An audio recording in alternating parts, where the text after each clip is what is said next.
Hey guys, here I am, and we are going to do our species of the day for natural selection, and we are talking about clownfish. And what I want you to see is over time how certain traits will increase in a species to help it survive. And the traits we are going to look at is a bold personality, outgoing and risk-taking, and we're going to look at having your body covered in mucus.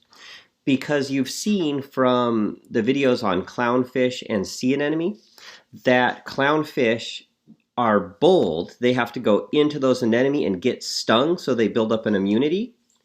And they also need to be covered in mucus, which does help to protect them from the stings. Those two traits help clownfish survive. Now, I want you to see how over time those traits will become more common in clownfish. So let's look at a fish right here that you may or may not even consider to be a clownfish, right? This could even be another species of fish. And let's say we have a female right here who has a bold personality that helps her want to swim into the anemones where it's safer even though you get stung, and will help her build up immunity. And you have a male who doesn't have that bold personality, but he does have some mucus on him that protects him.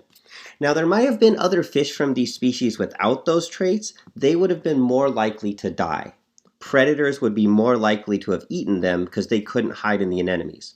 So, along with these, you also have these little males, because you probably learned from the video, in clownfish and some related species, there is only one dominant female and everybody else is a male.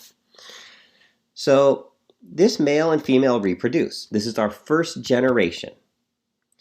None of these clownfish have both traits of being bold and the mucus. They may have one or the other, but none of them have both. They have babies. Here are their babies in generation 2. Now, their babies, you're going to see a mix. Here's one that has the mucus to protect him, but isn't bold. Here's one that's bold but doesn't have the mucus. Here's one that's bold but doesn't have the mucus. This one has neither. This one is bold with the mucus. This one is bold with the mucus. And let's talk about what's going to happen to those fish. Well, let's say our first fish in generation 2. Let's say this fish right here, even though it has that mucusy protection, it doesn't have that bold personality to ever try hiding in the anemones, and so it's out where predators are and it gets eaten. Let's say this fish here has that bold personality. It tries to hide in the anemones, but the stings really hurt it, and that bold personality leads it to take risks. And one time it's doing something risky away from the anemone, and it gets eaten. Here we have another fish in that same situation. Bold personality without the mucus to protect it. The stings weaken it, and so it's easier for a predator to get it. This one doesn't have the bold personality. It's afraid to go into the anemones in the first place, and doesn't have the mucus protection. If it did need to, it dies. We are left with just these two offspring. They have a bold personality, and they have some mucus to protect them. So they're willing to go in the anemones and build up that immunity by touching them and get used to the stings, and they have the mucus to protect them. But I'm going to say still, just by chance, one of them gets a disease or an infection, and I'm going to say that this one dies. So this is my only one that lives. It grows up and starts a third generation. So here's our third generation of clownfish. It is going to meet a female, if there's not already a female in its school of fish. Most likely, if it survived, that female has those same traits, because that female's relatives that didn't likely died. And so now, when this male and this female reproduce, they have eggs, the eggs grow up, and you have babies. Let's look at the traits those babies have. More of these babies in this third generation have that bold, risk-taking personality to go into the anemones and rub against them and get used to the stings, and more of them have the mucus to protect them. And so let's look how many of these die.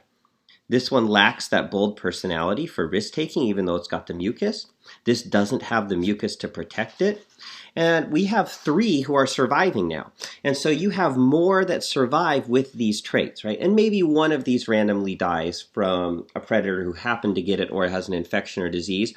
but more of these will survive to have babies, and their babies will have that trait too. And that's how you have natural selection in a species change. Here we start with a species of fish that's not a clownfish, but similar, because certain traits help their babies, their offspring, survive. Those babies and offspring have babies just like them, and over time you get a new species who's different. Over several generations, you go from a fish who doesn't have all these traits to a new species that does have these traits, right? Which we may then call clownfish. Now, I've only made this take 3 generations. In real life, this would take longer, more generations, but I'm making it simpler. Then there would also be other traits along with it. You might find that anemones who are the same color as the fish, those fish survive. So maybe it's hiding in a green sea anemone and some of the babies are green. They would be more likely to pass on that trait too. But this is one more example of natural selection and how over time some traits are passed on and some are not. And you have the way animals look, the way they behave, the way they think. All of those things change over time by natural selection, right? Where nature is selecting which fish live and which fish die. So that's it. Bye.